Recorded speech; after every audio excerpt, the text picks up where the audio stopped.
하나님 말씀 살펴보도록 하겠습니다. 요한복음 14장 1절로 3절까지의 말씀과 요한복음 17장 1절 말씀 함께 살펴보시겠습니다. 요한복음의 독특성과 메시아이신 예수님이라는 제목으로 저희가 오늘부터 하나님께서 주시는 요한복음의 말씀을 가지고 함께 은혜 나누기를 원합니다. 요한복음 하면 보통 예수님을 처음 믿은 사람들에게 제일 먼저 권하는 성경 말씀입니다. 그 이유가 있다면 그 요한복음에 하나님의 풍성한 사랑이 담겨져 있고 또 예수님께서 이 땅에 오신 본질적 목적을 말씀하고 있기 때문입니다. 주님의 영광스러운 날, 주님 오시는 날을 준비하면서 더욱 우리가 힘써서 알아야 될 내용이 있다면 이제 그리스도의 인격, 또 그분의 삶, 그분의 말씀 가운데 우리가 더 깊이 들어가서 우리가 더욱 주님과의 연관성 속에서 깊어지고 주님과 연합되어지는 귀한 시간을 갖기를 원하는 것입니다. 요한복음은 예수 그리스도의 하나님 되심을 잘 표현하고 있습니다. 자, 우리가 보통 예수님 하면은 마태복음에서는 다윗의 자손으로 시작합니다. 이스라엘의 왕위를 계승하는 사람, 즉 육신적 혈통의 예수님을 보게 됩니다. 그래서 마태복음에 나오는 족보들이 나오는데 그 족보들은 바로 유대인의 왕으로서의 족보를 가지고 있다라는 모습을 우리가 살펴볼 수 있습니다. 마가복음에 가면은 마가복음은 예수님은 하나님의 종이다. 그래서 온전한 하나님의 서번트, 일꾼으로서 섬기는 사역을 하는 그러한 사역의 성격의 모습을 잘 보여주고 있습니다. 누가복음으로 가면 예수님의 인간적인 모습, 예수님의 인성의 모습이 강조되어 있습니다. 그런데 저희가 살펴보는 이 요한복음은 마태, 마가, 누가복음과는 좀 다른 성격을 갖고 있습니다. 그래서 이 마태, 마가, 누가복음 외 제4복음서라는 말을 쓰고 있습니다. 마태, 마가, 누가는 우리가 공관복음이라는 말을 쓰고 있습니다. 제 공관복음이라는 말은 저를 바라보실 때 우리 지사님, 권지사님이 바라보시는 것과 우리 최사님이 바라보시는 것이 약간 다를 수 있습니다. 각도에 따라 다르죠. 그래서 이렇게 몸을 돌릴 때는 정면으로 보이지만 이렇게 돌리면 측면이 보일 수가 있습니다. 그래서 마태, 마가, 누가는 예수님을 바라보면서 예수님을 각자가 바라봤지만 다른 방향에서 바라봤기 때문에 다른 모습의 내용을 기술합니다. 그래서 내용들이 좀 차이가 있습니다. 그런데 동일한 그분의 사역을 바라봤기 때문에 동일한 그분의 사역을 다른 방향에서 동시에 바라봤다 해서 공관복음이라고 합니다. 그러나 이 요한복음은 그렇게 예수님의 사역을 이렇게 옆에 다니면서 바라본 것이 아니라 예수님이 사역한 내용을 의미를 두고 그 의미가 무엇인가를 해석하기 시작했습니다. 그리고 그 해석된 내용이 깊어지기 시작했습니다. 깊어진 내용이 영적인 단계로 올라갔습니다. 그래서 요한복음은 영적인 복음이다. 그 영적인 복음의 내용 가운데 특별히 예수님의 인간적인 모습, 종된 모습, 다윗의 자손의 모습이 아니라 요한복음은 처음부터 태초에 말씀이 계시니라 라는 이 태초 사건으로 올라가 버립니다. 그래서 예수님을 어디로 바라보게 하냐면 예수님이 이 땅에 내려온 바로 그분으로 보는 게 아니라 이 땅에 내려오기 전 사건으로 보게 합니다. 그래서 그를 예수 그리스도의 선제성이라고 합니다. 그래서 예수님께서 언제 존재했는가, 언제 계셨는가, 그것은 바로 태초에 존재하고 계셨다라고 요한은 그것을 증거하고 있습니다. 태초에 존재했다는 이 말은 굉장히 중요한 의미를 두고 있습니다. 창세기 1장에 보면 태초에 하나님이 천지를 창조하시니라 라는 바라라는 히브리 말로 바라라는 말을 쓰고 있습니다. 창조했다라는 그 바라는 없는 곳에서 있게 했다라는 그런 개념, 즉 세상을 만드시는 그러한 내용이 창세기 1장 1절에 나옵니다. 그러나 창세기 1장 1절에 나오는 태초라는 그 태초와 요한복음 1장 1절에 태초에 말씀이 계시니라 라는 이 태초는 본질적으로 차이가 많습니다. 왜냐하면 창세기 1장 1절은 하나님께서 존재하고 계시다가 세상을 만드셨습니다. 존재하고 계시다가 어느 시점에서 세상을 만들었습니다. 근데 존재는 언제부터 하고 있었냐면 그 전부터 하고 계셨어요. 그런데 바로 창세기 1장 1절은 바로 만드신 바로 그 시점을 말한다면 요한복음 1장 1절에 예수님이 말씀하신 태초에 말씀이 계시니라 라는 이 태초는 세상이 창조되기 이전의 태초를 말하고 있습니다. 그래서 예수님은 어떤 분이신가? 세상이 만들어지기 전에 이미 존재하고 계셨던 하나님이셨다라는 부분을 강조하고 있는 것입니다. 그래서 요한복음이 강조하고 있는 것은 바로 예수 그리스도의 하나님 되심, 예수님이 신이시다라는 것을 강조하고 있는 것입니다. 그런 의미에서 요한복음은 굉장히 지금의 우리가 바라보고 있는 차원이 아니라 좀 더 높은 차원으로 예수님을, 그리고 태초의 차원으로 예수님을 높여놓습니다. 그 예수님의 본성에 대해서 알려주고 있습니다. 그 예수님의 본성 대신 그 예수님이 말씀이셨는데 그 말씀이 육신이 되어 이 땅에 내려오셨다 라고 함으로 말미암아 결국 예수님께서 인카네이션이라는 소위 성육신 사건을 설명하고 있습니다. 요한복음 1장에 보면 예수님께서 하나님이셨는데, 태초에 계신 하나님이셨는데 그분이 인간이 되신 사건을 말하고 있습니다. 그래서 예수님의 성품, 예수님은 어떤 성품을 갖고 계시냐라고 사람들이 말할 때 두 가지 성품을 말하고 있습니다. 그것은 하나는 하나님이요, 하나는 인간이시다. 그래서 하나님이신 신성과 인간이신 인성, 하나님과 인간이 합치되고 있다, 하나 되고 있다 라는 분으로 우리가 예수님을 발견하게 된다는 것입니다. 바로 그 예수님을 발견하는 그 신성과 인성에 연합된 한 분이신 그분, 그것은 아주 보통 분이 아니라는 것이죠. 그 보통 분이 아니라는 데 큰 의미를 두고 있습니다. 우리가 보통 전례적으로 지난주에 크리스마스를 사람들이 많이 보내지 않았습니까? 성탄주일. 그러나 저희는 그 성탄 어떤 절기, 어떤 날, 그것에 일단은 주목하기보다는 성경에서도 바울이 날이나 절기나 월삭이나 이런 것에 너무 묶이지 않아도 된다. 이것이 이제 신약적 개념입니다. 그래서 원래는 기독교 전례상 전통상 어떤 절기를 이렇게 쭉 지키는 것, 이것은 약간 좀 구약적 개념으로 넘어갑니다. 그러나 그것을 절기를 의미로 두고 지킬 수도 있고 안 지킬 수도 있습니다. 그러나 지키지 않았다 해서 그것이 큰 문제가 되는 건 아니에요. 그러나 중요한 것은 우리가 한 가지 분명히 해야 될 것은 예수님의 그러면 성육신 사건, 예수님께서 인간의 몸을 입고 오신 사건이 잘못된 것이냐, 그것을 우리가 무시해야 되는 것이냐, 그건 절대로 아닌 것입니다. 예수님께서 인간의 모습으로 오신 바로 그 예수님의 인간의 탄생은 위대한 사건입니다. 영광스러운 사건. 우리 그걸 놓쳐서는 안 되는 것입니다.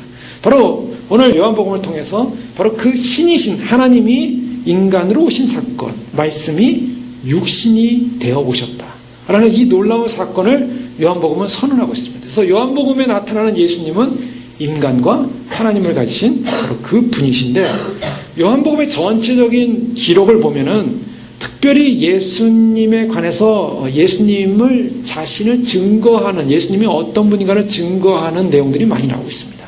그래서 예수님이 어떤 분인가를 우리는 알아야 되고, 요한복음을 시작하기 전에, 우리가 요한복음 말씀을 보기 전에 요한복음 전체 속에서 흘러나오는 바로 그 내용들을 전체로 좀 살펴보고 오늘 이 시간은 다음에 좀 더 구체로 들어가길 원하는 것입니다. 요한복음에는 세례 요한의 그러한 사역에 대한 내용이 나오고 있습니다. 예수님의 설교도 나오고 있습니다. 또 예수님께서 마지막 밤에 이 다락방에서 제자들과 함께 식사를 하면서 이야기했던 장엄한 이야기들이 나오고 있습니다. 예수님의 고난과 죽으심과 부활에 관한 말씀을 하고 있습니다. 그 외에 요한복음에서 가장 요한복음을 읽으면서 눈에 띄게 드러나는 내용들이 있습니다. 그것은 뭐냐면 소위 말해서 표적들입니다. 사인입니다. 표적들이 나타나는데요. 이 표적들이 나타나는 걸 보면서 이 표적이 바로 무엇인가를 이렇게 사건을 통해서 놀래게 하는 것, 사람들을 깜짝 놀래게 하고 내가 굉장히 뭔가 대단한 일을 할 수 있다라는 자기를 증거하기 위한 표적들이 아니라 이 예수님의 표적은 무엇인가를 가리키고 있다는 것입니다. 무엇인가를 지시하고 있다는 것입니다. 그 무엇인가를 지시하고 있는데 그 표적이 무엇을 말하고 있는가? 그것은 하나님의 구원 사건을 예표하면서 지시하고 있다는 것입니다. 그래서 요한복음에 보면 세메이온이라는 그런 표현을 쓰고 있는데, 니고데모가 예수님에게 찾아왔습니다. 그러면서 한 말이 선생님이요. 이 선생님이라는 랍비라는 말입니다. 유대의 랍비였어요. 예수님은 유대 회당에서 유대의 전통적 공부를 하지 않으셨지만 예수님 그분이 가지고 있는 신지식이 그냥 랍비들과 유대교 지도자들과 대화해도 전혀 손색이 없는, 예수님은 그 말씀 그대로를 선포하셨죠. 말씀하셨죠. 그래서 예수님은 사람들이 랍비라고 불렀습니다. 유대교의 지도자예요. 선생님이에요. 선생님이요. 근데 니고데모라는 이 사람은 바로 유대인 중에 최고봉입니다. 최고봉이라는 것은 최고의 선생이에요. 교수 중에 교수요. 최고의 똑똑한 사람이었어요. 이 사람이 예수님께 와서 랍비여, 선생님이요. 우리가 당신은 하나님께로서 오신 선생인 줄 아나이다. 굉장히 놀라운 선언합니다. 하나님께로부터 오신 선생인 줄 안다. 근데 이 선생님이 도대체 선지자인지 누군지 정확하게 몰라요. 그런데 굉장한 분이라는 걸 알고 있어요. 하나님으로부터 왔다는 걸 알고 있어요. 이 니고데모는 굉장히 겸손한 사람이었어요. 지혜로운 사람이었습니다. 하나님이 함께 하시지 않으면 당신의 행하시는 이 표적을 아무라도 할 수 없습니다. 자, 니고데모가 예수님을 하나님의 사람으로 알 수 있었던 일이 뭐였냐면 표적을 봤어요. 표적을 보고 어떤 표적이 행해졌는지 요한복음 그 앞쪽에서는 이제 가나의 혼인잔치가 나오고 또 여러 가지 조금의 사건들이 이제 시작을 하지만 그것을 보고 지금 니고데모가 그 말을 하고 있는 건지 예수님의 표적을 봤습니다. 표적을 보면서 이것은 하나님께로서 오지 않으면 안 됩니다. 이런 얘기를 하는 것이죠. 그래서 표적을 무엇을 말하고 있느냐면 하나님께로부터 오신 자다라는 것을 니고데모가 고백하고 있는 것입니다. 즉 표적을 통해서 지금 이 표적 사건을 통해서 요한복음에서는 바로 예수 그리스도가 하나님으로부터 오신 자라는 것을 증거하고 있다는 것입니다. 하나님부터 왜 오셨는가라는 거죠. 왜 하나님부터 온 그분이 이 땅에 오셨는가. 그것의 본질적 목적은 구원이 있습니다. 그래서 요한복음 전체를 보면 하나님의 구원관이 흘러가요. 우리가 잘 알고 있는 요한복음 3장 16절 말씀에 하나님이 세상을 이처럼 사랑하사 독생자를 주셨으니 이는 저를 믿는 자마다 멸망치 않고 영생을 얻게 하시리라. 영생, 구원이라는 영생이라는 그 굉장히 중요한 하나님의 메시지를 예수님께서 가지고 오셨다는 거예요. 그래서 그 메시지를 지시하고 증거하는 것이 바로 표적들이었습니다. 표적들의 내용들을 보면 2장, 요한복음 2장에 나오는 물을 포도주로 만든 사건이 있지 않았습니까? 가나 혼인잔치의 사건이었죠. 그때 예수님께서 마리아 어머니가 이 포도주가 떨어졌다는 소식을 들었을 때 예수님이 하신 말씀이 있어요. 내 때가 아직 이르지 아니했습니다. 이런 표현을 했어요. 그래서 예수님께서 지금 무슨 말씀하냐면 요한복음 전체를 통해서 또 계속 강조되고 있는 것이 때라는 부분을 강조하고 있습니다. 그래서 때가 이르지 아니했습니다. 때가 아직 이르지 아니했기 때문이다. 때에 관한 말씀을 계속 반복하세요. 자, 두 번째 표적을 보면 신하, 왕의 신하의 아들이 가버나움에서 병이 들었는데 예수님께서 이미 병이 났다라고 그 신하에게 말함으로 말미암아 표적, 병 고침의 사건이 일어납니다.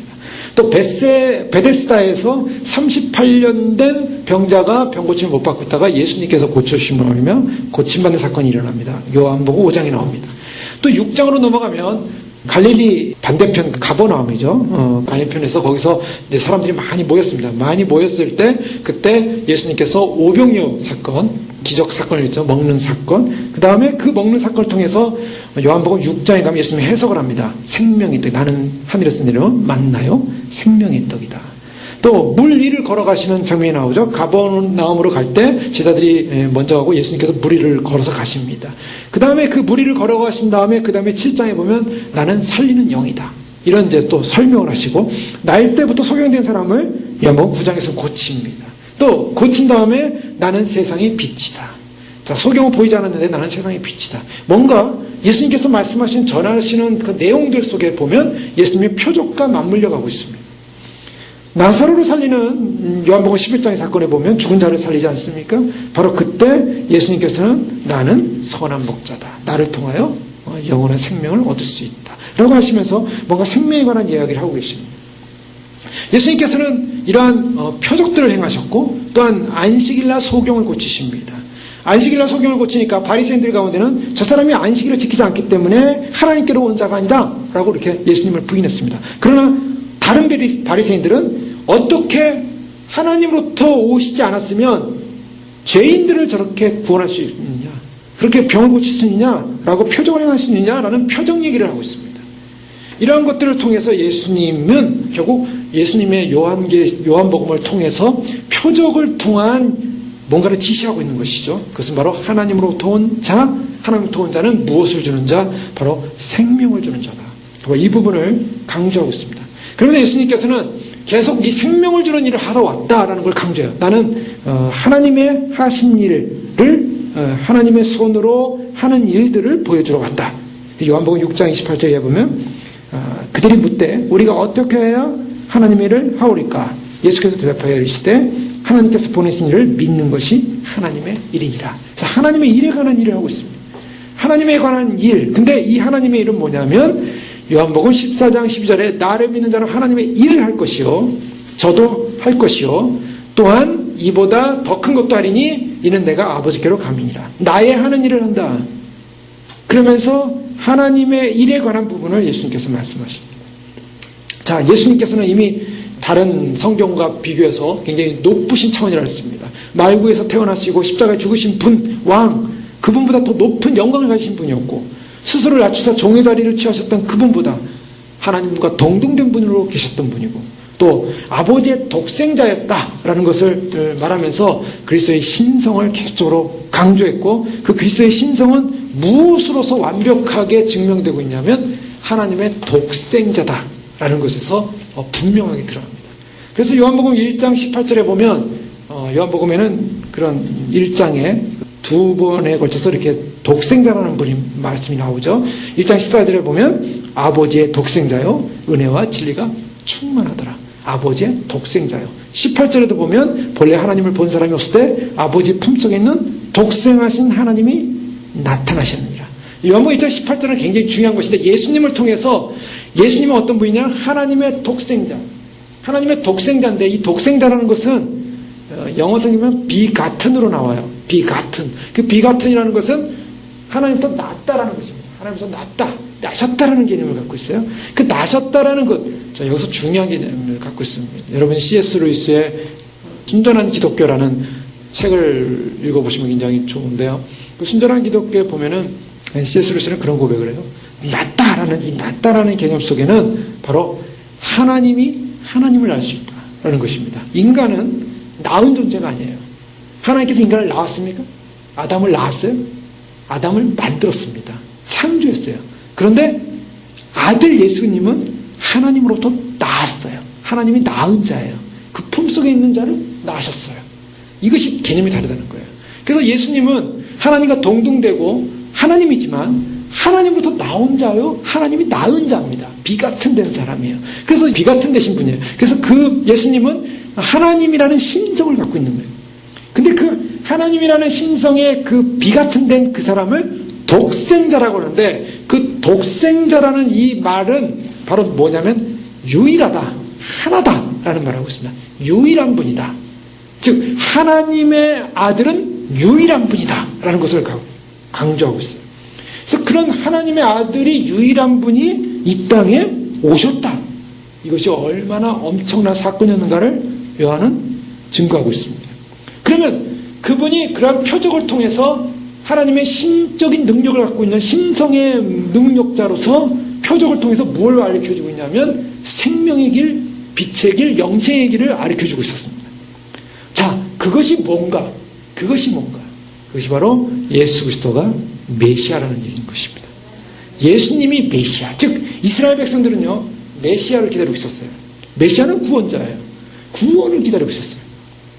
그들은 오랜 포로 생활과 또 이방 민족에서 짓밟히는 고통 속에서 그들이 소망한 것은 구원자였습니다. 메시아입니다. 근데 메시아가 주는 의미는, 절대적 의미는 구원이에요. 오늘날 유대인들도 여전히 메시아를 기다리고 있어요. 그 여전히 기다리는 메시아는 어떤 분이야만 합니까? 구원해 주는 분이어야 돼요. 구원자라는 거예요. 그런데 예수님께서 친히 하나님이신 그분이 이 땅에 오셔서 그런 표적과 기적과 설명을 통해서 설교 말씀을 통해서 예수님이 그런 신성을 가진 하나님으로서 인간이 된 구원 사건의 주인이라는 것을 보여주고 있는 것이 바로 메시아라는 증거라는 것입니다.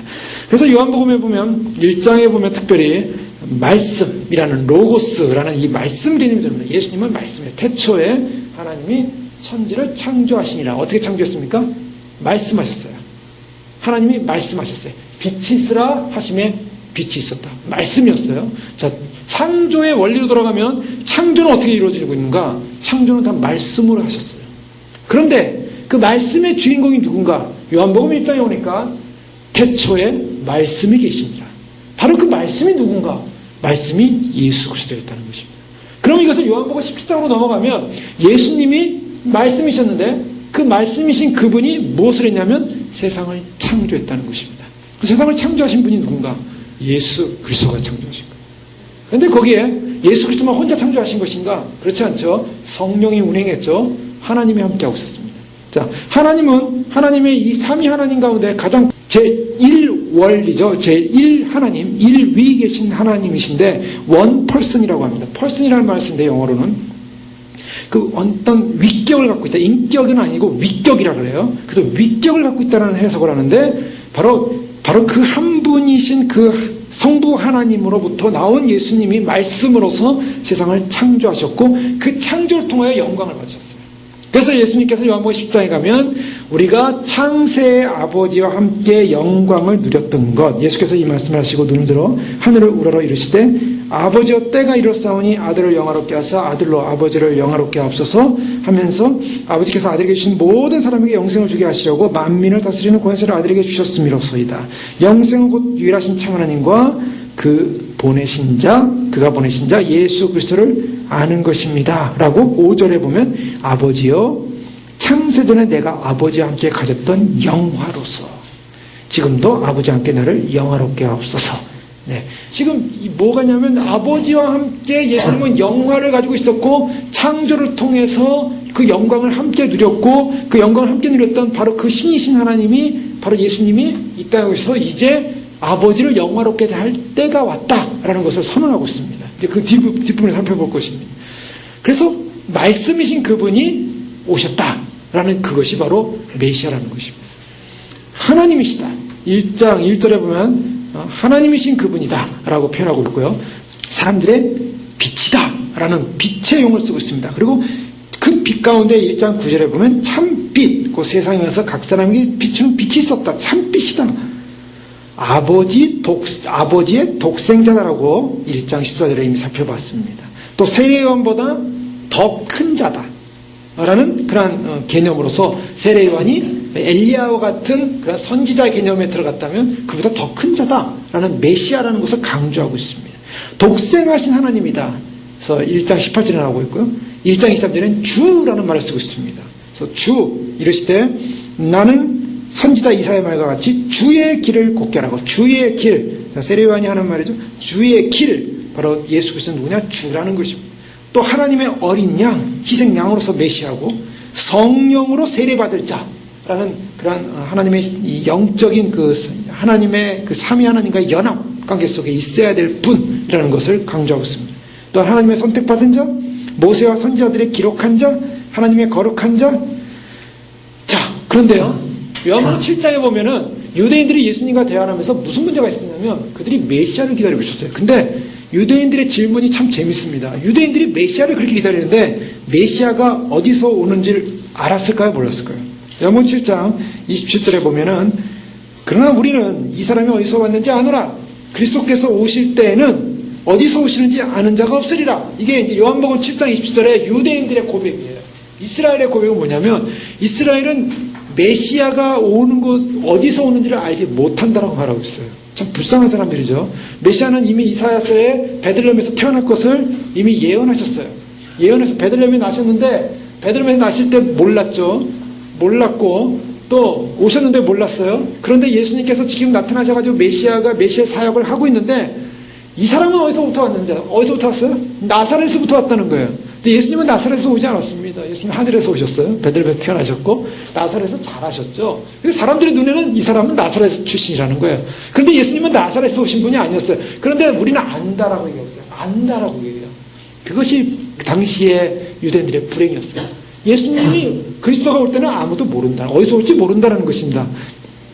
자, 이럴 때 예수님을 안다, 예수님이 안다라고 할 때 이것은 뭐라고 말하냐면 예수께서 성전에서 가르치시며 외치시되 너희가 나를 알고 내가 어디서부터 온 것도 알거니와 내가 스스로 온 것이 아니니라 나를 보내신 이는 참되시니 너희는 그를 알지 못하나 나는 아노니 이는 내가 그에게서 났고 그가 나를 보내셨음이라 하십니다.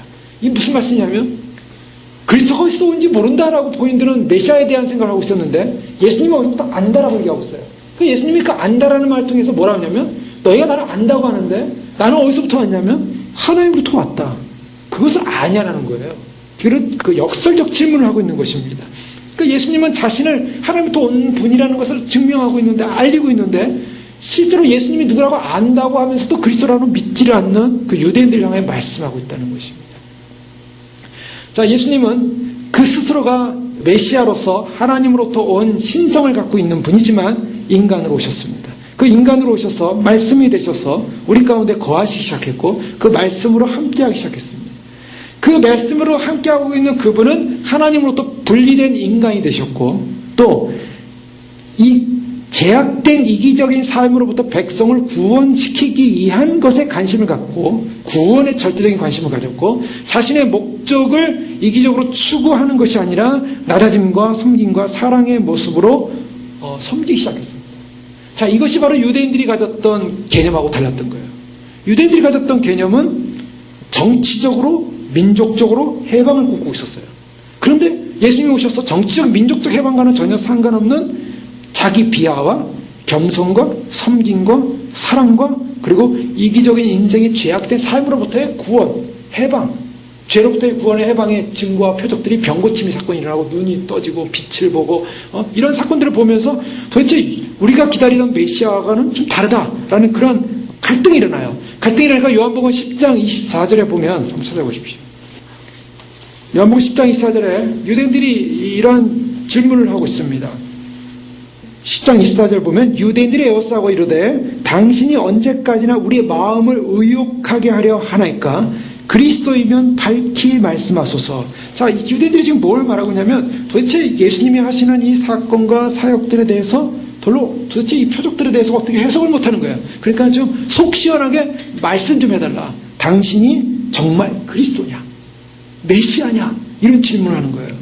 그때 예수님이 뭐라고 말씀하십니까? 25절 예수께서 대답하시되 같이 한번 읽어볼까요? 내가 너희에게 말하였을 때 믿지 아니하는도다. 내가 내 아버지 이름으로 행하는 일들이 나를 증거하는 것이거늘. 여기서 뭐라고 말씀하시냐면 내 아버지의 이름으로 행하는 일들이 나를 어떻게 한다고요? 증거한다. 자, 예수님께서 육신의 모습을 입고 오셨는데 그 육신의 모습을 입고 왔을 때 그 독생하신 예수님이 누구를 드러내고 있냐면 하나님을 드러내고 있다라고 말하고 있습니다. 요한복음 1장 18절에 보면 하나님을 본 사람이 없을 때 아버지 품속에 있는 독생하신 하나님이 나타내셨느니라. 독생하신 하나님이 아버지 하나님을 나타내고 있다는 거예요. 그래서 예수님께서 일을 하고 있는데 당신이 그리스도입니까? 라는 질문 앞에 예수님의 대답은 내가 나의 일을 가지고 나의 일들이 나를 증거한다. 하나님으로부터 온 자여 하나님의 일들을 증거하고 있다라고 말하고 있는 것입니다. 자, 이것이 바로 예수님께서 성육신하셔서 아버지와 아들의 이 연합된 통일성을 말하고 있고요. 아버지와 아들과 연합된 이 통일성으로 말하면 아버지를 드러내는 그 예수님의 사역은 예수님의 구원 사역과 함께 이제 앞으로 어떤 사역을 예수님은 지금 계획하고 있냐면 인간 구원을 통하여 그 구원된 백성들의 교회가 바로 아버지를 증거하게 될 것이다 라는 사역을 앞으로 이제 말씀하고 있습니다. 그것이 바로 성령님이 오실 거라는 얘기를 하고 계세요. 예수님께서 이렇게 본인이 메시아다, 그리스도다 라는 것을 증거하고 있습니다. 그래서 요한복음은 예수님의 신성, 즉 예수님께서 정말 메시아이고 하나님으로서 이 땅에 오셨고 또한 더 나아가서 하나님의 독생하신 자 유일한 분으로서 이 땅에 오셨고 또 더 나아가서 이스라엘의 임금이십니다. 요한복음 1장 49절에 나다나엘이 그러죠. 라삐어, 당신은 하나님의 아들이시오. 당신은 이스라엘의 임금이로소이다. 이런 고백을 해요. 임금, 이스라엘의 임금이라는 말은 바로 메시아라는 말입니다. 왕이라는 것입니다. 또는 예수님께서는 요한복음 1장이나 요한복음 3장에 자신을 표현하면서 인자라는 표현을 하고 있습니다. 인자에 관한 이야기가 요한복음에 또 나오고 있어요. 그래서 다른 성경에는 이렇게 언급되지 않은 용어를 통해서 인자 외에는 하늘에 올라간 자가 없느니라. 하늘로부터 온 사람이 결국 하늘에 올라갈 것이다 라는 다니엘서 7장의 예언과 시편 80편의 예언을 하고 있습니다. 이런 것들이 바로 예수님의 신성의 모습을 드러내는데 그 예수님의 신성을 보라! 그럽니다. 보라. 요한복음 1장 51절에 보시면요. 그 예수님의 신성에 관한 부분을 강조하면서 뭐라고 말씀하냐면 요한복음 1장 마지막 절이죠. 또 이르시되 진실로 진실로 너에게 이르노니 하늘이 열리고 하나님의 사자들이 인자 위에 오르락 내리락 하는 것을 보리라. 자, 여기서 중요한 것이 뭐냐면 이 요한복음에서 하늘이 열리고 하나님의 사자들이 인자 위에 인자가 누굽니까? 예수님입니다. 메시아신 예수님. 인자 위에 천사들이 오르락 내리락 하는 것을 보리라. 이거 무슨 말씀입니까? 메시아를 보라는 거예요. 그 인자를 보라는 거예요. 그분이 어떤 분이셨는가. 요한복음의 서두는 바로 그걸 말하고 있습니다. 요한복음을 열면서 이 요한복음 속에 바로 하나님이신 그분이 내려오셨는데 그 하나님의 신성이 내려오신 그 인자는 바로 하나님과의 영광 속에서 천사들이 오르락 내리락하는 그런 신성을 갖고 있는 그런 영광을 나타내시는 그분이다. 그분을 보라라는 것입니다. 보라. 그래서 세례 요한은 예수님을 세상 죄를 지고 하는 하나님의 어린 양이로다 하고서 예수님을 지적했어요. 자, 우리가 성경을 통해서 계속적으로 발견하는 것은 영광을 가지고 계신 예수 그리스도. 그래서 그분이 세상을 향하여 하나님의 말씀을 선포하고 영광을 드러내시고 요한복음 2장 11절에 갈릴리에서 첫 가나 표적에서 그의 영광을 나타내셨다라고 말하고 있습니다. 표적을 통하여 신성의 영광을 드러내시는 것입니다. 또한 2장 19절에 보면 이 성전을 홀라 내가 사흘 만에 일으키리라. 하나님의 영광이 아니고 하나님의 능력이 아니고서는 이 성전을 사흘 만에 일으킬 수 있는 능력자가 없다. 물론 성전은 예수님의 몸을 향해서 말씀하시는데 바로 그런 부분을 통해서 그분이 어떤 주권자이신가 하나님의 영광을 드러내기 시작하는 것이죠. 그러면서 요한복음 5장 21절 이하에 보면 아버지께서 죽은 자들을 일으켜 살리신 같이 아들도 자기의 원하는 자를 살리느니라. 하나님의 영광을 드러내기 시작했어요. 자, 아버지가 죽은 자를 살리듯이 아들도 죽은 자를 살린다는 거예요. 실제로 살리지 않았습니까? 나사로를 살렸죠. 나사로를 살리고 앞으로 죽은 자를 다 살릴 것입니다. 하나님의 영광을 드러낼 것이에요. 이런 영광스러운 예수 그리스도를 바라보면서 그분은 진정 하나님의 아들이고 진정 하나님이시고 우리를 위하여 오신 바로 인자요 바로 임금이요 우리의 왕이요 우리의 구원자라는 것, 그분이 그리스도라는 것, 그분이 메시아라는 것, 그것을 볼 수 있어야 하는 것입니다. 또한 요한복음에 있어서의 다른 복음서와 다른 부분은 성령에 관한 말씀이에요. 특별히 예수님께서 니고데모에게 이런 말씀하셨죠. 요한복음 3장 5절에 보면 예수께서 대답하실 때 진실로 진실로 내게 이르노니 물과 성령으로 나지 아니하면 하나님 나라에 들어갈 수 없다. 자, 무슨 말씀하고 있습니까? 예수님께서 특별히 성령님을 니고데모에게 얘기하면서 니고데모 같은 당시의 율법학자, 당시의 최고봉이었던 그런 지식인에게 말씀에 정통한 사람에게 토라에 정통한 사람에게 바로 뭐라면 성령으로 나야 된다라고 말하고 있습니다. 나야 된다. 자, 성령으로 뭐 해야 된다고? 나야 되는 것입니다. 그것이 하나님 나라에 들어가시는 길입니다. 성령님이 어떤 역할을 하는가? 바로 요한복음에서는 성령으로 말미암지 않고는 구원받을 수 없음을 예수님이 말씀하고 있어요. 그 성령님이 그럼 한 번 왔다가 사라지는 성령님이냐? 그렇지 않습니다. 요한복음 14장 16절에 보면 그 성령님은 우리와 함께 영원토록 함께 하실 것이다. 자, 14장 16절 보십시오. 요한복음 내가 아버지께 구하겠으니 그가 또 다른 보혜사를 너에게 주사 영원토록 너희와 함께 있게 하시니. 영원토록. 그 성령님이 함께 하신다는 거예요. 함께하는 성령님. 그분은 어떤 분인가? 보혜사라고 말하고 있습니다. 이 보혜사라는 말씀은 성령 하나님, 즉 대언자라는 말을 쓰고 있는데요. 이 보혜사라는 말이 오늘날 마지막 때 많은 이단들이 쓰는 용어들의 하나입니다. 그래서 우리가 많이 들어봤던 신천지라는 그런 한국에 이단이 있다고 하지 않습니까? 근데 그 사람이 보혜사라는 책을 썼어요. 근데 거기 있는 사람들이 그걸 가르치는 거예요. 뭐냐면 이 소위 말해서 보혜사는 아닌데 보혜사는 성령님인데 성령님이라고 하면 자기가 완전히 이단이잖아요. 그러니까 보혜사를 돕는, 그래서 성령의 보혜사의 음성을 대언해 주는 사람이다. 대언자라고 얘기해요. 그래서 자기가 하는 말은 성령의 말이 되는 거예요. 그러니까 대언하고 있으니까. 대언하면서 자기가 하는 말이 성령의 말인데 결론은 뭐냐? 자기가 결국 보혜사라는 거예요. 자기가 보혜사라는 말을 하면 사람들이 다 거부하니까 대언자다라고 하지만 실제로는 자기가 보혜사가 된 거예요. 그래서 자기로 말미암아 자기 영생권이 있어요. 그래서 영생을 주노라 이렇게 써서 주면 그 사람 영생 받는 거예요. 그래서 죽지 않고 영원히 산대요. 자기도 저 과천에서 영원히 살 거다. 지금 70 넘었는데 영원히 살지 모르겠어요.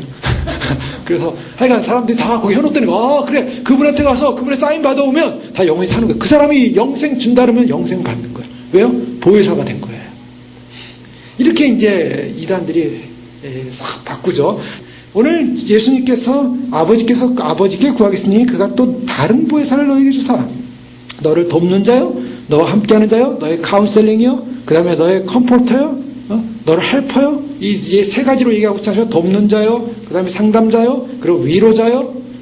요한복음 17장 1절에 그러면서 예수님은 말씀하시기를 아버지를 영화롭게 한다. 아들을 영화롭게 하사 아버지를 영화롭게 없어. 지금 아들의 영화와 아버지의 영화를 함께 놓고 있습니다. 그래서 아버지의 영화를 위해서, 아버지를 영광 돌리기 위해서 나를 영화롭게 해주십시오. 목적이 뭡니까? 내가 영광 받아야 될 목적, 아버지를 영광 돌리는 거. 그러면 예수님의 영광이 뭐였냐는 거죠. 예수님의 영광은 뭐였을까요?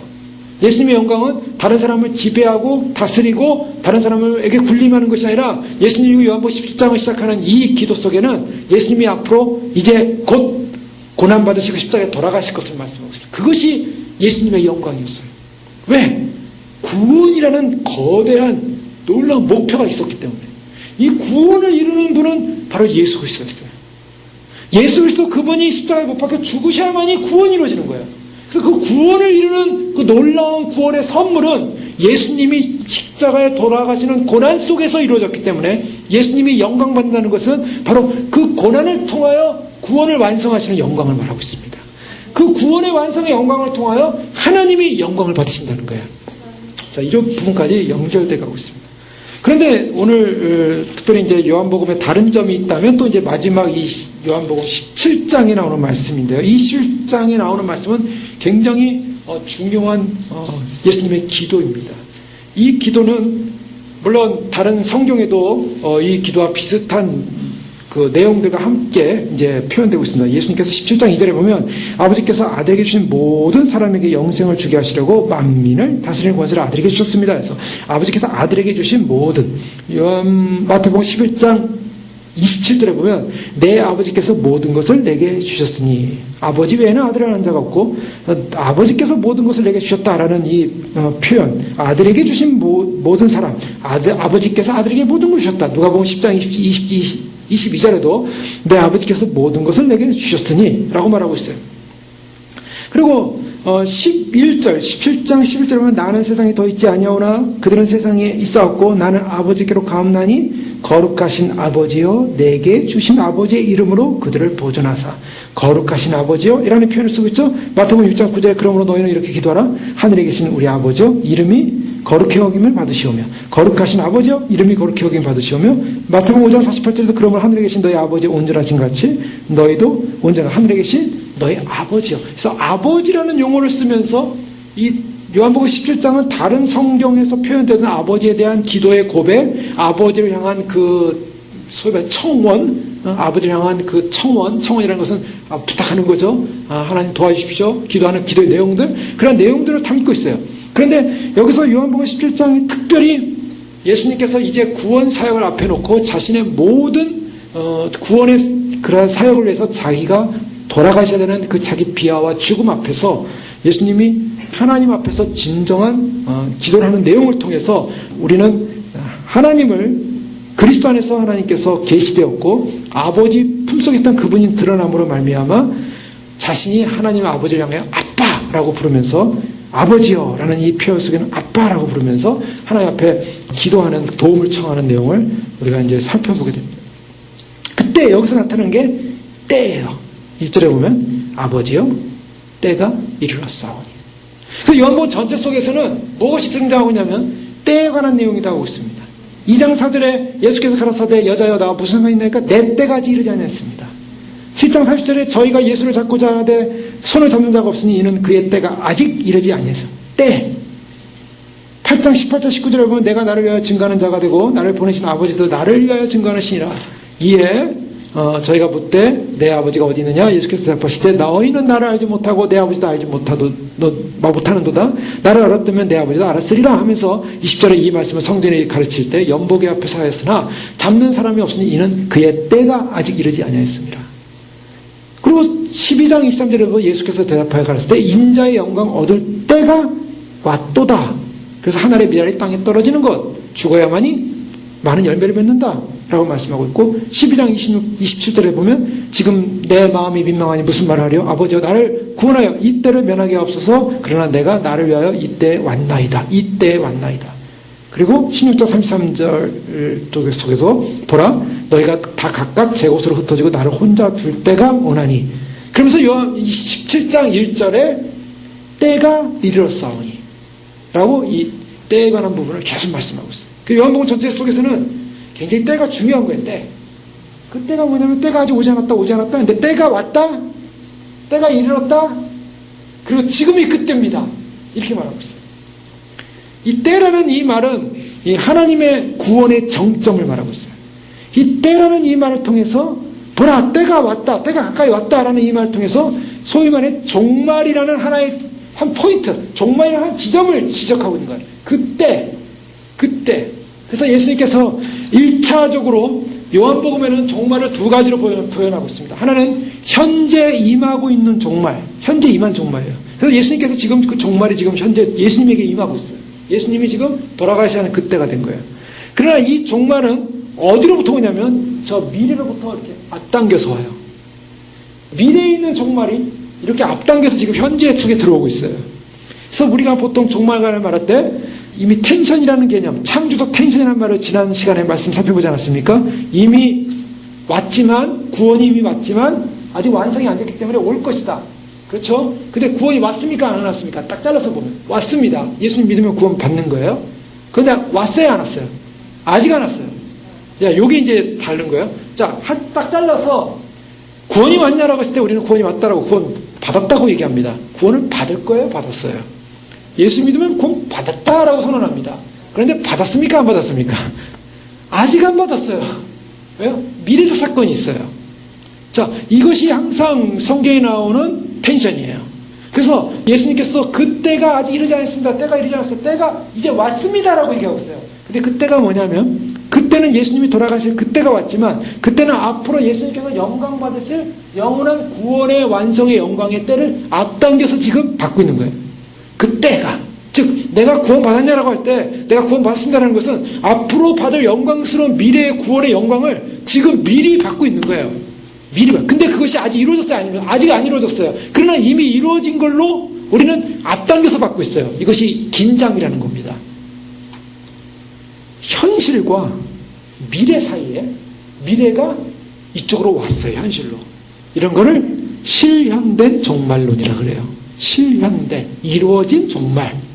그래서 뭐냐면 결국 현실과 이 앞으로 임할 구원의 파루시아 예수님께서 오실 사건 사이에 우리는 그 긴장의 중간에 있지만 그러나 그 긴장의 중간에 있는 그 미래적 사건이 이쪽으로 오고 있습니다.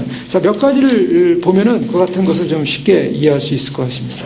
뭐냐면 요한복음 3장 18절에 보면 저를 믿는 자는 심판을 받지 아니하는 것이요. 자, 심판을 받지 아니하는 것은 이제 앞으로 올 마지막 심판을 상징해요. 심판을 받지 아니하는 것이요. 믿지 아니하는 자는 하나님의 독생자 이름을 믿지 아니하므로 벌써 심판을 받은 것이니라. 자, 여기서 차이가 나죠. 믿는 자는 심판을 받지 않을 것인데 믿고 있기 때문에. 그런데 믿지 아니하는 자는 벌써예요. 벌써 와버렸어요. 심판이. 벌써 심판을 받고 있다. 무슨 말씀이에요? 믿는 자는 앞으로 미래에 우리가 심판을 받지 않을 건데 예수님께서 믿지 않는 자는 벌써 심판을 받고 있다는 거예요. 그러니까 이미 심판이 임하고 있는 거예요. 믿지 않았다라는 것은 이미 심판을 받고 있다는 거예요. 그게 심판이에요. 우리가 신앙생활 하면서 하나님에 대한 경외감, 하나님을 예배함 없음, 하나님을 사랑함 없음, 하나님에 대한 강팍함, 하나님을 모름, 하나님에 대한 무지, 이게 뭐냐? 심판받음이에요. 그래서 세상 사람들은요, 하나님 모르는 것 자체가 뭘 말하냐면, 앞으로 저 사람들은 죽어서 지옥 가겠다. 불쌍한 미래적 상황이 아니라 지금 심판받고 있는 사람이에요. 지금 저게 심판이에요. 그게 불행한 거예요, 사실은. 심판이, 미래적 심판이, 미래에 있어야 될 심판이 벌써 심판을 받았다라는 거예요. 그런데 이것이 똑 떨어져 있는 시가 있냐? 아니요. 미래에도 심판을 받습니다, 영원히. 그러나 이미 벌써 받고 있다는 거예요. 자, 구원도 마찬가지예요. 구원도 같은 개념으로 옵니다. 요한복음 5장 25절에 보면 진실로 진실로 너에게 이르노니 죽은 자들이 하나님의 아들의 음성을 들을 때가 오나니 곧 이때라. 듣는 자는 살아나리라. 자, 죽은 자가 하나님의 아들의 음성을 들을 때가 오는데 이때라 듣는 자는 살아나리라. 이 죽은 자가 뭡니까? 영적으로 죽은 사람이죠. 빛이 없는 어둠 가운데 있는 사람들을 말하고 있습니다. 근데 하나님의 아들의 음성을 들을 때가 있는데 이때라. 자, 이때라 듣는 자는 살아나리라. 근데 이 살아난다는 것은 바로 그 듣는 그 순간에 살아날 뿐만 아니라 앞으로 미래에 살아난다는 것입니다. 계속적으로. 그래서 두 가지 양면이 현재와 미래가 함께 들어오고 있어요. 그것을 중첩성이라고 해요. 그래서 하나님 나라가 소위 말해서 이 마지막이라는 개념은 현재 있지만 미래에 있지만 이것이 중첩하고 있다는 거예요. 지금 우리가 살아가고 있는 거, 예수님을 믿고 있다는 거, 우리가 지금 휴거가 되지 않았습니다. 아직 휴거가 안 일어났어요, 역사적으로. 그러나 이 휴거가 안 일어났지만은 우리가 예수님 오심을 믿고 준비하고 우리가 그것을 믿음과 소망을 가지고 있으면 그 휴거의 영광이 미리 앞당겨서 들어오고 있다는 것입니다. 그래서 휴거 백성이라고 하는 것은 그 믿음을 갖고 그 믿음의 소망을 갖고 그 믿음 가운데 준비하는 믿음의 백성들이 바로 휴거 백성으로 준비되어지는 거예요. 그 믿음이 지금은 안 보입니다. 그 미래가 안 보입니다. 그러나 그 미래가 지금 들어오고 있어요. 우리 안에 믿음으로 들어오고 있어요. 그래서 그것을 믿지 않는 자는 이미 휴거가 안 되는 거예요. 벌써 심판을 받은 것입니다. 믿지 않았기 때문에. 주님 오시면 믿지도 않고 준비도 안 하고 주님을 예비하지 않는다면 어떻게 돼요? 휴거가 안 일어나요. 그러나 그것을 믿고 준비한 사람은 그 미래적 사건이 현재로 들어와서 실현된 종말, 우리 안에 지금 실현되고 있는 거예요. 그래서 실현되고 있다는 것은 우리 안에 지금 심부로서 내가 지금 실현되고 준비되어 가고 있는 것을 말하고 있습니다. 근데 내가 여기서 지금 믿고 있지 않다면 그 미래적 종말이 미래에서 온 것이 아니라 이미 여기서 심판을 받아서 휴거가 안 일어나요. 그날에도 안 일어나고 지금도 안 일어나고 구원받지 못하는 거예요. 그러니까 이것은 주님께서 이 말씀, 요한복음에서 이런 걸 내용을 담고 있어요. 그래서 이 미래와 현실 사이에 이루어질 역사적 미래 사회와 현실 사이의 중첩성, 이 중첩성을 양쪽 현재에 우리는 미래를 지금 보고 있지 않지만 미래에 살고 있지 않지만 그런 현재의 실존이 미래를 보여주고 있다는 거예요. 내가 어떤 믿음을 갖고 있느냐 굉장히 중요합니다. 그렇기 때문에 지금 내가 주님 오심을 준비한다는 이 믿음의 현실 가운데 있다는 것은 나의 미래가 결정됐다는 것입니다. 그 믿음을 가야 돼요. 그걸 보여주고 있는 거예요. 만약에 내가 지금 그 믿음이 없다면 그 미래는 없어요. 이미 심판을 받고 있기 때문에. 그러면 현실적인 차원에서만 있는 것이 아니라 거기서 끝난 것이 아니라 미래적 사건 분명히 일어납니다. 종말, 즉 시간의 끝에 만물을 영혼 가운데 거둬들이는 일에 대해서 예수님 말씀하세요. 그래서 요한복음 6장 40절에 내 아버지의 뜻은 아들을 보고 믿는 자마다 영생을 얻은 이것이니, 자 보십시오. 내 아버지의 뜻은 아들을 보고 믿는 자마다 영생을 얻은 이것이니 마지막 날에 내가 이를 다시 살리리라. 마지막 날에 살리리라. 자, 영생을 이미 얻고 있어요. 근데 이 영생이라는 것은 뭡니까? 영원한 미래죠. 그런데 믿는 자는 영생을 얻었대요. 그 영원한 미래가 지금 현재 안에 들어와 있어요.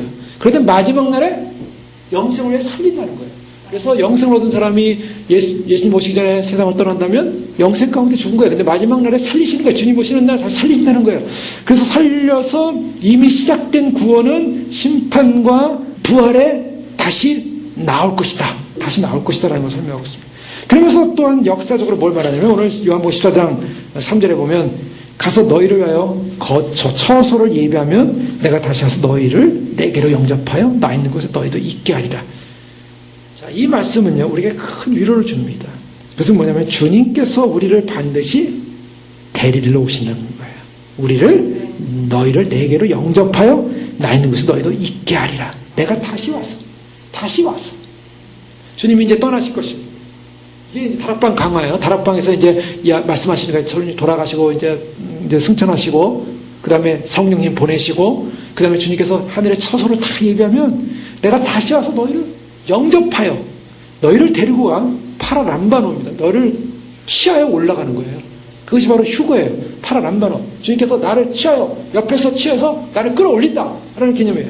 그래서 끌어올리셔서 나를 바로 아버지 있는 곳에 있게 하리라. 이것이 미래적 사건의 축복인데 교회가 결국 뭐는가? 앞으로 주님은 이 주님의 구원 사건을 통해서 무엇을 계획하고 있냐면 교회를 통한 구원받은 백성의 공동체, 구원받은 공동체를 지금 예상하고 있는 거예요. 그래서 지금 현재 우리는 예배하고 있습니다. 지금 현재 주님을 찬양합니다. 지금 현재 주님께 기도합니다. 이것이 교회예요. 이 교회가 여기서 끝나는 것이 아니라 이 교회는 영원히 주님과 함께 누리게 될 영광스러운 그 교회의 구속, 그것을 바라보면서 일을 하고 있다는 거예요. 그래서 교회는 무엇을 말하고 있냐면 항상 교회는 종말론적이에요. 교회라는 것이 뭐냐? 믿는 사람 한 개인을 봐도 이 사람은 종말론적이에요. 이 사람은 현재 예수를 믿지만 앞으로 올 예수님, 또 앞으로 주님과 영원히 살 예수님 안에서 이미 믿고 있는 사람이에요. 교회도 지금 여기서 함께 우리가 신앙생활하고 예배하고 그래서 주님을 경배하는데 그날 영원한 주님께 찬양하고 경배하는 영광스러운 날이 와요. 그래서 사마리아 여인에게 예수님께서 신령과 진정으로 예배할 때가 오나니 곧 이때라, 이런 얘기를 하세요. 그러니까 예수님을 통해서, 메시아를 통해서 들어온 구원 사건이 예배 사건과 연관을 시켜요. 사마리아 여인과 예배는 아무 상관이 없거든요, 사실. 그런데 구원받은 백성이 예배할 것이다. 근데 그 예배할 때가 바로 이때라. 성령과 진리로, 신령과 진리로 예배할 때가 이때라 하면서 그 예배의 공동체가 결국 어떻게 이루어질 것이냐면, 앞으로 주님 오실 때 이 소식을 듣는 모든 사람들이 살아나서 주님을 예배하는 공동체가 될 것이다. 그래서 교회는 뭐냐면 지금 현재 있어요. 역사적 실체라고 합니다. 이걸 역사적으로 있는 거예요. 지금 여기 있어요. 그런데 초역사적 실체는 뭐냐면 역사를 뛰어넘는 실체, 저 미래적 실체. 그 실체와 어떤 연관이 있냐면, 이것은 그 상호 내적인 연관이 있다. 이 말 어려운데요. 상호 내속성이라고 그러는데, 이것은 그 하나님, 성부 하나님, 성자, 성령 하나님 서로 이렇게 내적으로, 인헤런스라는 말을 써요. 코인헤런스. 그래서 그 안에 내적으로 서로 연관돼 있어요. 그래서 서로 유기적인 관계를 갖고 있어요. 그래서 그런 현재와 미래가 서로 멀어진 것이 아니라, 양극화되어 있는 것이 아니라, 현재와 미래는 지금 우리가 여기서 예배드리면 주님 나라 가서 예배드릴 것이고, 그 영광스러운 예배는 그 나라는 이미 이쪽으로 당겨져서 여기서 예배를 드리고 있는 거예요. 그래서 우리가 영적으로 볼 때 여기서 주님의 백성들이 찬양하고 경배하고 예배할 때 그 예배와 경배는 어디로 올라가냐면 우리가 초현실계, 우리는 역사적 실제에 와 있어요. 지금 여기서 역사적 실체 가운데 예배하고 있어요. 근데 이 역사적 이 실체는 하나님 초현실계, 즉 이 세상을 떠난 초현실계에서 이미 미래 가운데, 주님의 나라 가운데, 주님 보좌 가운데서 우리가 예배하는 자로 서 있다는 거예요. 근데 그것이 여기서 이루어질 뿐만 아니라 앞으로 올 미래적 구원의 사건에 함께 이루어질 사건이라는 거예요. 그게 뭘 얘기하냐면, 우리가 여기서 예배를 드린다는 것은 단지 내가 예배를 드리면 여기서 끝나는 것이 아니라 앞으로 올 영광스러운 예배를, 앞으로 주님과 함께 예배할 날을 여기서 준비하고 예배한다고 보면 되는 거예요. 쉽게 얘기해서. 그러니까 여기서 미리 지금 하고 있는, 미리 하고 있는 이 역사의 현실은 그날에 가서 함께 하고 있을 거예요. 그래서 교회라는 것은 그런 의미에서 굉장히 중요한 거예요. 교회에서 예배를 드린다는 것은 우리가 현재와 미래의 양극에서 그냥 나는 여기서 오늘 예배 안 드리고 그날 가서 예배 드려야지, 나는 여기서 구원 안 받았어도 그날 구원 받아야지, 그런 거 없어요. 여기서 지금 구원 받아야 돼요. 그 구원 받음이 그날의 구원 받음이에요. 여기서 예배드림이 그날의 예배드림이에요. 이 현실, 이 시간과 이 현재와 미래적 시간이 함께 들어와 있어요. 이걸 뭐라 했습니까? 중첩성이라고 했어요. 그 중첩된 가운데 우리는 가고 있다는 거예요. 그러니까 주님 오심을 준비하면서 우리가 주님이 오늘 오실까, 내일 오실까, 언제 오실까, 그 때에 대해서 관심이 많으시죠? 자, 때는 반드시 옵니다. 그때는 와요. 그런데 그때가 오는데, 그때가 온다는 것은 그때를 기다리지 말고 지금 내가 그때 안에 있어야 된다는 거예요. 내가 지금 그때 안에 있어야 돼요. 내년에 주님 오시니까 나는 오늘 그냥 대충 예배드리고 살다가 내년에 좀 기도하고 회개하고 주님 오실 때 막 올라가면 되지 않겠는가? 그런 개념 없어요. 내가 여기서 이때에 주님을 맞이하고 주님을 기다리고 주님을 볼 거라는 그 믿음 속에서 예배해야만이 그때에 주님 오실 때 그때 주님과 함께 만나서 예배 드리는 거예요. 그때를 생각하지 말고 지금 이때가 바로 구원받을 만한 때요, 은혜 받을 만한 때요, 지금이 바로 휴거의 때라는 걸 사실 믿으시기 바랍니다. 그렇다고 내가 오늘 휴거일 한다는 게 아니에요. 그게 아니에요.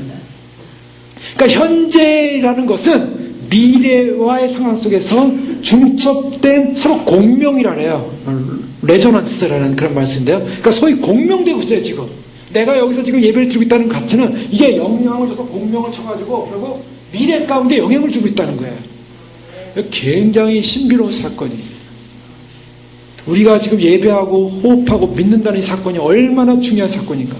이것은 단지 나는 여기 있고 오늘로 끝, 그리고 미래는 상관없어, 이게 아니에요. 미래를 앞당기고 있는 사건이라는 거예요. 미래의 현실을 보고 있는 사건이라는 거예요. 그래서 그 믿음을 가질 때 이스라엘의 시간, 예수님의 시간, 교회의 시간, 종말의 시간이 함께 중첩되어 있어요.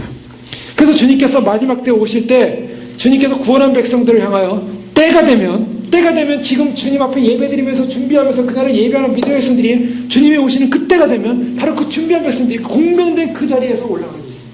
그러니까 그러니까 지금 예배에 성공해야 되고, 지금 말씀에 성공해야 되고, 지금 주님 오심에 준비에 성공이 있어야 되고, 지금 나의 모든 것이 내가 그날이다, 그날의 나다 라는 사실 믿으시기 바랍니다. 요한복음 10장 1절에서 예수님께서는 이러한 구원의 관념, 이 때가 이르렀다라는 이 때에 대해서 말씀하시면서 이제 예수님의 현실적으로 때가 이르렀어요. 그러나 완전한 구속의 완성은 앞으로 주님 오시는 마지막 날 완성됩니다. 그래서 그것이 그날이 파르시아인데, 때가 이르렀을 때 예수님께서 하신 말씀이 뭐냐면, 예수님의 목적은 어디 있었냐면, 자, 그러면 왜 예수님이 인카네이션 해가지고 성육신 하셔서 그 하나님이 왜 이 땅에 내려오셔서 인간을 구원하면 했냐는 거예요. 자, 여기 이제 굉장히 중요한 질문이 있습니다. 예수님이, 그 신성이신 예수님이, 그 태초부터 하나님과 영광을 누렸던 그 예수님이 왜 인간을 위하여 육신이 돼서 내려가셨고, 예수님이 내려오셨으면 사람들이 반응이 어땠습니까? 다 거절했어요. 예수님을 다 거절했어요. 어둠 가운데, 그 어둠이 깨닫지 못하더라. 예수님을 거절했어요. 거절받는 세상에 왜 내려오셨어요? 왜? 이때를 위함이라. 이때가 언제요? 구원받은 사람들 구원시키려고. 자, 그러면요, 우리가 예수님 믿을 때 많은 사람들이 그런 생각을 합니다. 신앙이라는 게 뭐냐? 신앙이라는 것은, 나를 위해서 예수님이 돌아가셨으니까 내가 구원받는 것이 얼마나 좋은 것이냐. 그래서 나는 구원받고, 나는 영생 얻고, 나는 천국 가고, 나는 휴가돼서 주님과 혼인자 참여하고, 얼마나 기쁜 일인지 몰라. 자, 어디에 생각을 많이 갖습니까? 내가 구원받는 것에 대한 초점이 많아요. 대부분 그렇죠. 우리 예수님 믿고 교회 다니는 것이 내가 구원받고 그래서 신앙이 자기중심적이라는 것입니다. 그런데 이 신앙이 자기중심적이라는 이거, 그래서 교회 다니면서도 내 기호에 따른 내가 좋아하는 것, 내가 좋아하지 않는 것, 또 그 모든 것이 나한테 유익이 되냐, 유익이 되지 안 되냐, 뭐 이런 것들이 뭐예요? 그 센터에 뭐냐? 구원의 센터에 내가 있는 거예요. 내가 구원받고, 내가 좋고, 내가 즐겁고, 내가 편하고, 내가 인정받고, 예를 들면 내가 주님 앞에서 얻을 것이 무엇인가? 그런데 오늘 예수님께서 보시는 말씀에 보면 가장 중요한 핵심, 예수님께서 이 땅에 오셔서 우리를 구원하고자 온 목적이 뭐냐를 볼 때 인간 구원의 목적이 분명히 있습니다. 그것은 틀림없는 하나님의 사랑이에요. 그래서 그 사랑을 보여주고 있어요. 요한복음은 하나님의 사랑을 보여주는 장면이고, 그 사랑이 요한복음 십자가에서 완전히 그 사랑을 다 쏟아 부으셨어요. 그리고 사랑을 다 증명했어요. 그런데 예수님의 마음속에는 무엇이냐면, 인간 구원에 대한 그 사랑의 마음을 갖고 오셨지만 예수님의 최종적인 최고의 목적이 있었어요. 그 목적이 1절입니다. 예수님께서 십자가에 못 박혀 돌아가시기 전에 겟세마네에서 기도하시면서 입에서 처음 터져나온 말, 예수님이 왜 십자가에 돌아가셔야 되는가? 왜 돌아가셔야 했습니까? 예수님이 왜 십자가에서 돌아가시는 그러한 모습으로 자신을, 기도를 터뜨렸습니까? 1절에 보면 예수께서 이 말씀을 하시고 눈을 들어 하늘을 우러러 이르시되, 아버지여, 때가 이르렀사오니 아들을 영화롭게 하사 아들로 아버지를 영화롭게 하옵소서. 자, 무엇입니까? 아들이 때가 돼서 돌아가셔야 되는 이유가 뭐예요? 하나님의 영광이었어요. 이게 예수님의 돌아가신 목적이었어요. 최종적인 목적입니다. 자, 복음은 어디서부터 시작했는가? 이미 저희가 살펴봤죠? 하나님부터 시작했어요. 태초에 계셨던 하나님, 신이셨던 하나님, 말씀이셨던 로고스였던 그 하나님이 이 땅에 내려왔어요. 근데 구원은 누구로부터 시작했어요? 하나님부터 시작한 거예요. 하나님이 인간이 되셨어요. 인카네이션 됐어요. 구원이 하나님은 하늘로부터 지상에 내려온 거예요. 그런데 사람에게 있어서 인간은 구원 문제에 있어서는 전적으로 어떠한 파워가 없어요. 어떤 능력이 없어요. 자기가 무엇을 할 수 있는 능력이 없는 존재예요. 그래서 전적으로 무능한 일을 할 수밖에 없는 것이 인간이에요. 그리스도 안에서 인간이 스스로 구원을 얻도록 어떤 가능성을 만들어놓고 프로그램화 시켜놓은 게 없어요. 내가 이렇게 살면은 구원이 된다. 이건 알미니안주에서 하는 얘기예요. 내가 열심히 노력하고 말씀 보고 뭐 하면 구원이 일 것이다. 이런 프로그램은 된 게 없어요. 인간 안에는 구원을 향한 어떤 것도 없어요. 전적 무능이에요. 오직 하나님께서 하늘에 계신 신이 이 땅에 내려와서 우리를 위해서 돌아가시는 그 길밖에 없는 거였어요. 그 구원의 초점은 오직 하나님으로부터 시작한다는 거예요. 근데 하나님께서 우리 인간을 위하여 구원을 위하여 특별한 일을 하시면서 이 땅에 내려오셨는데, 이 땅에 내려오시면서 주님께서 우리에게 영생을 주고 거듭나야 되고, 그래서 우리로 하여금 구원을 주겠다는 그 놀라운 은혜를 베푸시기 원한 목적이 뭔가? 그것은 바로 이 일을 통하여 하나님이 영화롭게 되어야 한다는 것이었어요. 하나님이 영광을 받으셔야 한다는 것이었어요. 그래서 아들의 마음속에는 뭐가 있냐면 진정으로 아버지를 영화롭게 하는 것, 그것이 바로 아버지께서 그 사랑을 가지고 공의로서 십자가에서 심판하시고 그 사랑으로 그 백성들을 구원하시는 아버지의 계획과 뜻이 나를 통하여 이루어진다는, 그래서 아버지께서 그 계획을 이루심으로 아버지 영광을 받으신다는 신정론이 거기서 들어가요. 데오다이시라 그랬죠. 신정론. 그러니까 뭐냐면 하나님께서 왜 악을 허용하셨는가, 하나님께서 왜 죄를 허용하셨는가. 그런데 그 죄를 허용하신 이유가 뭐 다른 이유가 아니라 바로 십자가에서 그 예수 그리스도를 통해 돌아가시게 함으로 하나님의 사랑을 보여줌으로 하나님이 영광을 받으시겠다는, 하나님이 영광을 높이시겠다는 바로 그 계획이 들어간다는 겁니다. 그래서 요한복음 10장 1절에 예수님께서는 아버지의 영화를 위해서 자기가 이때를 기다리고 있었고 이때를 준비하고 있다.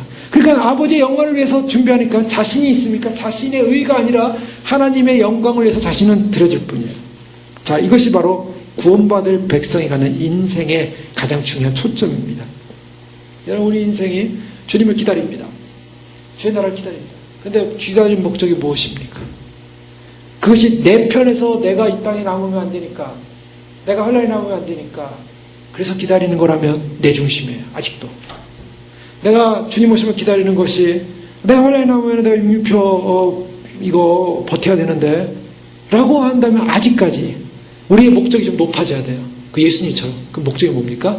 나의 목적이, 주님을 기다리는 목적이 구원의 완성을 이 땅에 오신 예수 그리스도를 통해서 예수님의 사랑과 은혜를 내가 받고 그분을 내가 믿음으로 그분 안에서 영생을 얻고 그분을 닮아가고 그분을 예배하고 그분을 높여드리고, 그래서 결국 어떻게 어딜 향하여, 그래서 나의 존재가 구원받은 존재가 되어 휴거 백성이 되어 신부가 되어 거룩한 의의 백성이 되어 주님 앞에 서서 예배할 수 있는 존재로서 내가 서 있을 때, 그때 구원을 하신 하나님의 뜻이 이루어짐으로 하나님께서 영광을 받으신다는 것입니다. 그러니까 내가 진정한 구원 백성이 돼 있어야 하나님이 영광을 받으시는 거예요.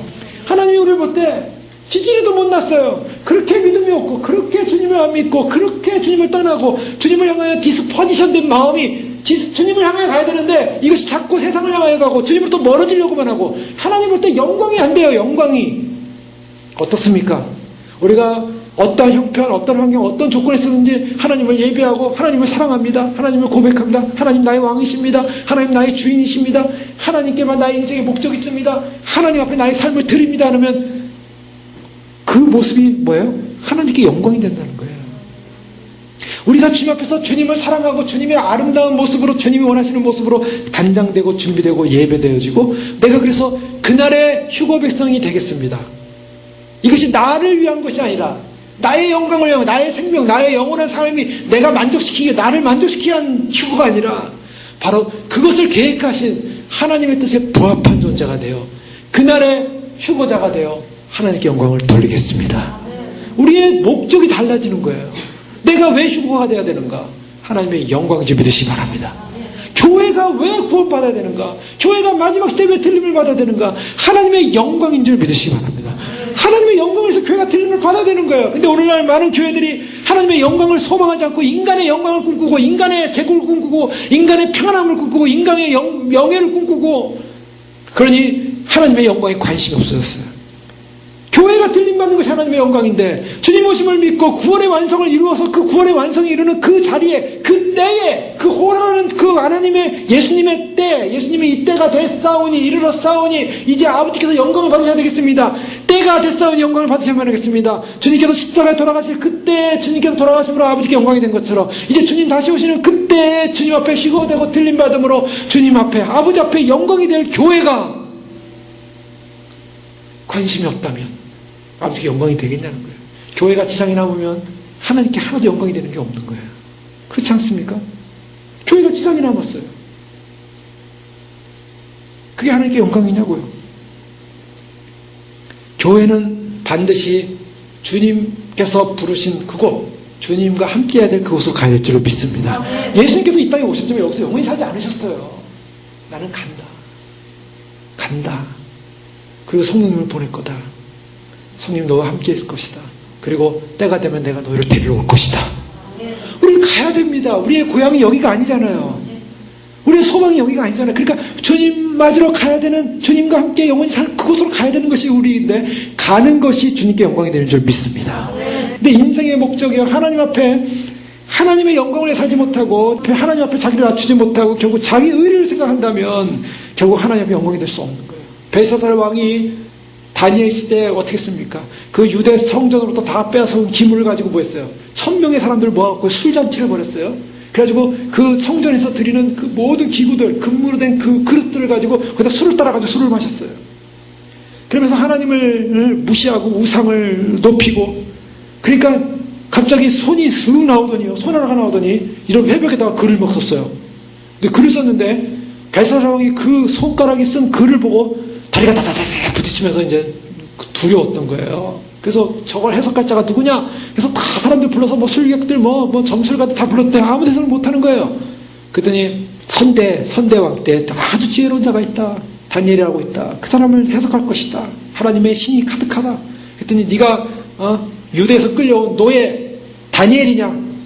네가 해석을 잘한다는데 한번 해석해봐라. 그랬어요. 네가 만약 해석하면 너에게 좋은 옷을 입히고 금가락지를 끼워주고 그러면서 왕의 이 나라의 높은 지휘자로 삼아주겠다. 그러니까 어떻게 했어요? 다니엘이 그런 거 다 필요 없습니다. 그런 상금은 다른 사람한테 다 주십시오. 나는 그런 거 필요 없습니다. 그렇지만 그런 상급도 안 받겠지만 그렇지만 해석해드리겠습니다. 매네매네 되길 무바르신 하나님께서 당신을 하나님의 저울에 댔더니 무거운 게 아니라 가벼워서 하나님 편에서 너의 탈락입니다. 당신의 나라는 영원하지 않을 것입니다. 그날 밤에 벨사살이 죽었어요. 자, 왜 그랬는가? 당신의 아버지 느부갓네살이 하나님을 영화롭지 않고 하나님을 높이지 않고 하나님의 영광 돌리지 않고 자기의 인생을 살다가 짐승이 돼서 짐승에서 풀밭에서 풀을 먹으며 살았던 그때를 당신이 알면서도, 아들이었어요. 알면서도 하나님을 영화롭게 하지 못한 죄 때문에 당신은 끝났습니다. 그날 밤에 죽었어요. 자, 이것이 얼마나 무서워. 인간의 본질적 목적이 뭔가? 인생의 본질적 목적이 뭔가? 그것은 하나님께 영광입니다.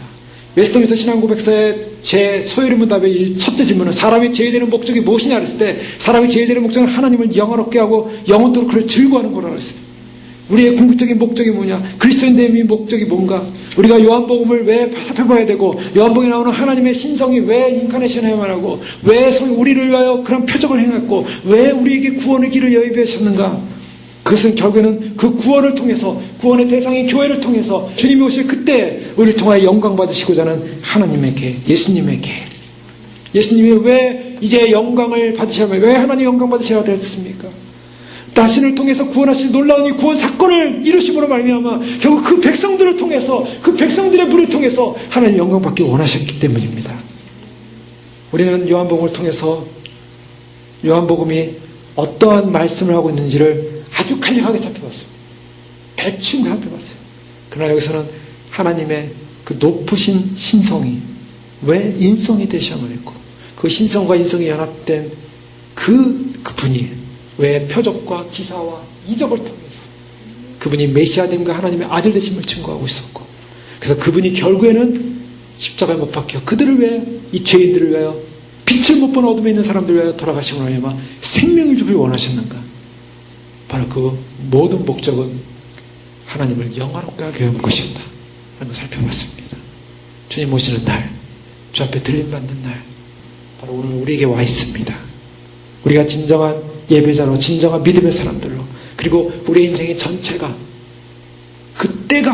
그때야만이 아니라 바로 이때입니다. 내가 아버지를 영화롭게 하길 원합니다.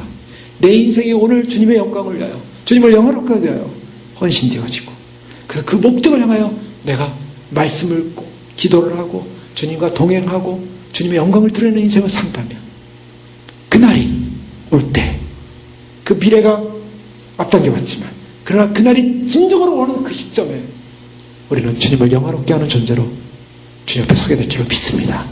바로 그러한 교회로 그러한 우리의 사랑하는 신부들로 승리하신 저희 여러분 되시길 주의 이름으로 축원합니다. 기도하겠습니다. 이 시간 기도할 때 그렇습니다. 우리가 정말 아버지의 그 엄청난 사랑, 하나님 아버지의 엄청난 사랑, 그 사랑 놓치지 않고 이 땅에 오신 성육신하신 바로 신이신 예수님 진정 메시아입니다. 진정 그리스도입니다. 진정 하나님의 아들입니다. 진정 인자이십니다.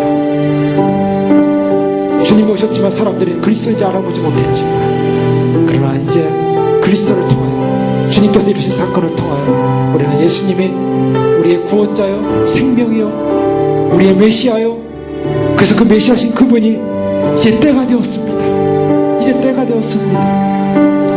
이제 주님이 영화롭게 되고 아버지 하나님이 영화롭게 될 그때, 주님이 2000년 전에 바로 겟세마네 동산에서 참으로 눈물로 기도하셨던 바로 그 순간, 이제 십자가를 통하여 아버지 영광을 위한 구속의 완성을 이루시는 바로 그 순간, 그러나 이제는 주님께서 교회의 마지막 시대에 이제 주님께서 오셔서 그때가 이르러, 참으로 이제는 그때를 준비하는 모든 백성들에게 이제는 그 구원의 완성의 바로 구속의 열매로서 교회가 주 앞에 서는 날, 구속의 영광의 날, 바로 아버지께 영화롭게 하는, 아버지 한 분만을 영화롭게 하는 영광이 나는 줄 믿습니다. 그날의 주인공들이 되어지게 하여 주시옵소서. 그날의 휴거 백성 되어지고 휴거 교회 되어지고, 아버지 하나님 참으로 나 자신을 위한, 우리 자신을 위한 구원에서 이제는 주님 영광만을 위한 구원으로, 주님 영화롭게 하는 구원으로 들어지겠습니다. 2012년 그렇게 달려왔습니다. 이제 앞으로 2013년 주님 오실 때까지 믿음으로 또한 믿음으로 달려나갈 때, 그것이 미래적 사건이 아니라 우리 안에 들어온 사건이요, 오늘 이곳에서 아버지 하나님 드려지는 예배 속에서 아버지 하나님 주님의 영광과 영화를 위한 진정한 신령과 진정의 믿음의 헌신과 믿음의 삶을 통하여 진정한 휴거자로서 주 앞에 설 수 있도록 축복하여 주시옵소서. 주여 부르기도 하겠습니다. 주여, 주여, 주여. 아버지 하나님 감사합니다. 우리를 참으로 이 시간 불러주셔서 아버지 하나님 주일, 아버지 하나님 2012년 마지막 주일 예배를 주 앞에 드리면서 아버지 하나님 주 앞에 영광 돌립니다. 믿음으로 영광 돌립니다. 주님만이 우리의 생명이십니다. 주님만이 우리의 구원이십니다. 아버지 하나님 놓치지 않는 생명으로 서게 하시고, 말씀으로 서게 하시고, 진리의 영으로 서게 하시고, 구원의 영으로 서게 도와주시고, 예수님의 거룩한 영으로 서서 아버지 하나님 주 앞에 서서 믿음의 승리자 될 수 있도록 축복하여 주시옵소서. 아버지 하나님 참으로 주님 미래에 아버지 하나님 참으로 구원의 구속의 사건이 아버지 현재 가운데 들어와서 아버지 하나님 참으로 이제 아버지 하나님 그 하나님의 상호 영광성 내재성 속에서 우리는 아버지 하나님 주의 날을 준비하고 있습니다. 이제 휴거의 날을 소망하며 준비하고 있습니다. 우리 자신의 개인의 휴거에서 이제는 아버지 하나님 주 앞에 드려질 영광스러운 휴거로, 우리 앞에 드려질 구원의 휴거로 아버지 하나님 참으로 주 앞에 드릴 영광의 날을 향하여 달려가시는 믿음의 승자들로 축복하여 주시고, 오늘도 말씀의 영으로 진리의 영으로 충만하여서 예수 그리스도의 부활의 은혜와 생명의 은혜와 진리의 영으로 아버지 하나님 승리하는 귀한 믿음의 백성들 될 수 있도록 축복하여 주시옵소서. 아버지 하나님 우리를 부르신 하나님의 놀라운 사랑을 감사합니다. 아버지 하나님 우리 참으로 주님 우리를 불러주셔서 그날의 영광에 설 수 있도록 축복하시니 감사합니다. 아버지 하나님 참으로 주님 결코 놓치지 않게 하시고 빼앗기지 않게 하시고 그날의 영광 가운데 반드시 설 수 있는 믿음의 승리자들 되어지게 하시고, 주여 원하니 아버지 믿음의 승리자 되어 주 앞에 설 수 있도록 도와주시옵소서. 반드시 아버지 하나님 참으로 주 앞에 영광 돌리길 원합니다. 아버지 하나님 참으로 주님 그때가 이뤘사오니 아버지 하나님 이제는 영화로서 주 앞에 영광 돌리며 아버지 하나님 앞에 영광 돌릴 수 있는 믿음의 삶을 들을 수 있도록 하나님 참으로 축복하여 주시옵소서. 아버지 하나님 참으로 아들을 영원롭게 하사 아들로 아버지를 영원롭게 하시는 아버지의 영광 가운데 서게 도와주시고, 주의 말씀의 진리 가운데 서서 하나님의 거룩한 영광 가운데 메시아신 주님께서 아버지 하나님 참으로 우리를 구원하시기 오신 주님께서, 생명의 주님께서 우리를 구속하시고 구원하시고 생명의 놀라운 진리 가운데 인도하신 아버지의 놀라운 소망과 참으로 그 은혜 가운데 설 수 있는 믿음으로 승리할 수 있도록 축복하여 주시옵소서. 아버지 하나님 참으로 주님을 찬양합니다. 주님을 경배합니다. 죄를 높여드립니다. 할렐루야 라스마라스 이르스마라 할렐루야 영광 되신 주님 놀라운 은혜 찬양하면서 아버지 하나님 생명의